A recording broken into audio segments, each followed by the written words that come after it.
Hello dear fans. How Moscow came to be. Now Moscow is the largest city in Europe, but it was once a tiny provincial settlement, lost on the outskirts of the Vladimir lands. Only a successful course of history for her helped Moscow become the center of Russian lands. Instructions. Step 1. Numerous excavations on the territory of Moscow confirm the version that settlements at this place appeared long before it was mentioned in the annals. This is not surprising, because Moscow lands are excellent for life, both from the point of view of food, fertile lands, rich in game forests, and from the point of view of construction, a large amount of high-quality pine wood. In addition, this area has an excellent strategic position. The main trade routes of ancient Russia crossed here, which then passed mainly along rivers, since most of the territory was occupied by an impenetrable forest.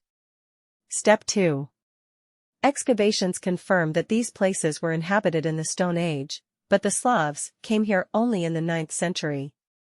This is evidenced by the clearly non-Slavic names of local rivers, which are still used today. The surviving ancient names indicate that the Slavs actively interacted with some other tribes that have inhabited the territory of the future Moscow since ancient times.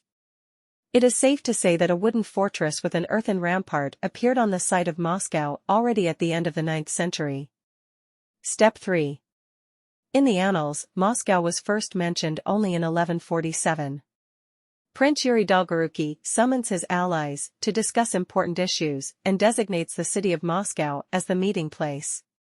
Guests do not need to explain where it is, which means that this city was known at that time. In addition, together with the guests, Yuri Dolgoruki celebrates the Day of Praise of the Virgin and throws a big feast.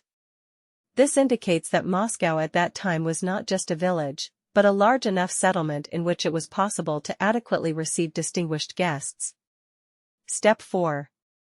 After 1147, Moscow is mentioned in chronicles more and more often. So we learn that in 1156 new mighty fortifications were erected in the city, and the territory increased several times.